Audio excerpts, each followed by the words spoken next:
All right. So today we're going to talk about each of our different processes with the college, like, application to leading up to that acceptance process. So everything that happens from when you first apply to college to when you send in your deposit to say you're going to go. Because we both just graduated from high school, or we're going to tomorrow. And so we feel like, having just lived through this, we can tell you.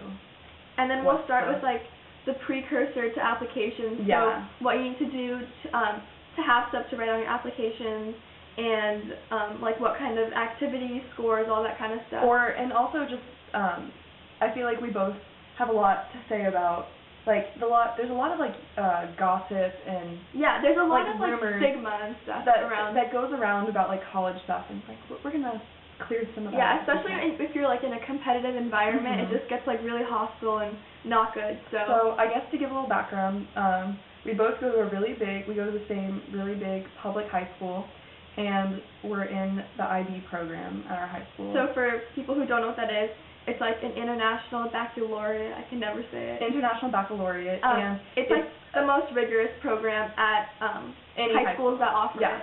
So it's sort of equivalent to AP, but it's way more intensive. Yeah. And it's like, we call it like a school within a school because you just have classes with the other IB kids. And we started with like 120, and now we're down to 60. So from freshman year, you start with like 120 kids, and people drop out, and then you end with like around 60 kids. Yeah. So it's definitely tough, but... Yeah, and to even go back to that, like, we both made the decision to go into that program because we both did think that we had a lot of ambition going into high school, and I know Jasmine almost dropped out at one point. Yeah. But we both made the decision to stay in, and the real IB program starts your junior year, and that's sort of also when the college stuff comes into play, and you have to start thinking about all that. Yeah. So if you're like younger and looking into like the AP or the IB program, and you want to look attractive to colleges, say you have like a school that you're aiming for, or like a type of school you're aiming for. Definitely, if you want to be challenged, like the IB program or like an AP program looks attractive to colleges and something you want to have, as opposed to just having honors and just like regular classes, because you get credit too. And I think it really made a difference in getting scholarships for these schools. Yeah. To some of the other schools too. Okay, so let's start with let's do like junior year, starting your application kind of. So you take the SAT or ACT. When does that start? That starts like beginning of junior year. I know a lot of people go. You take the PSAT sophomore year. No, you take the PSAT in like beginning of junior fall. We took it fall break of junior year, and I remember that's when it really all got stuff got real. It hits you, and it's just so stressful. One thing that we both have agreed on, like a tip number one, is that study for the PSAT, which sounds weird. But if you're the kind of kid who is going to do really well in the SAT way down the line, or if you know, like, you're going to have to take SAT prep classes to get the score you want, take those classes the summer of your sophomore year, because getting a good PSAT score... That's just like you have your work cut out for you, because that leads to scholarships and acceptances, and your name is just recognized like throughout the National Merit Scholarship, that's a huge one, and a lot of kids at our school... were recognized. We had like 8 finalists. Yeah, and so we both agreed that we got scores that on our SATs that would have, like, if we had taken the PSAT more seriously, it would have been like a better experience. Yeah. So that came back, and I think that comes back in like December, and that's when like your parents say like, okay, you like evaluate your PSAT score, and that's when you have to decide, is this going to be enough to get me into the college I want to go to? So it's out of 240. So your PSAT is out of 240.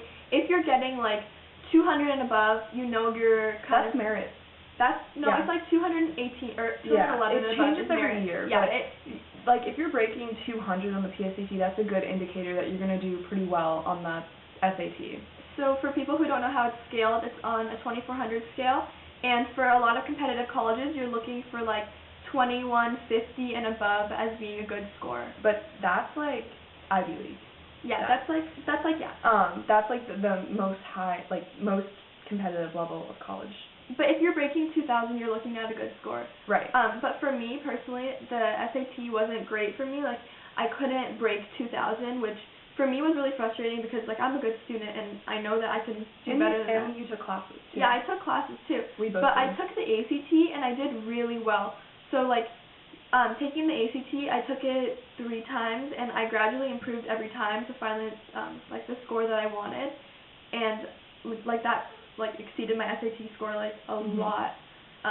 So if you, like, equate the ACT and SAT, I just went up hundreds of points just by taking the ACT, and that looks better for colleges, obviously. I had 2 things. One is that you should try and take both of them to see which one you do better on first, like, as soon as possible, so that you can decide which path you want to, like, pursue if it means you need to work harder on one of them. Because I think we both took the comparison test. Like, if you go to some, like, education centers or, like, tutoring places, you can take, I think for free, take, like, a SAT, ACT comparison, and they'll tell you which one they think you are going to do better on. So that was helpful for that. And then, I was going to say, okay, so this was my second tip, is this was, I don't know if this was the problem for Jasmine, but this was a problem for me, is that don't be ashamed to take it multiple times. Because it's really frustrating. I understand. I took the SAT 3 times, and then I took SAT subject test. So it's so frustrating when you're like, I'm wasting my Saturdays, like, taking this test, and you think you're wasting your life studying for it.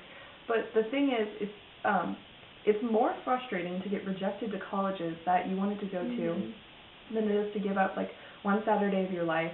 And people told us this, but, like, I never listened to them. But you don't, like, remember. Like, I don't sit here and say, like, oh, I, like, regret taking the SAT, and, like, those days were so wasted. Like, it was more beneficial to take the SAT than to not take it. So I would say take it as many times as you need to within reason. And if you're looking for a really good school, take a subject test. But, like, for me, I took the ACT, and you don't need subject tests for that.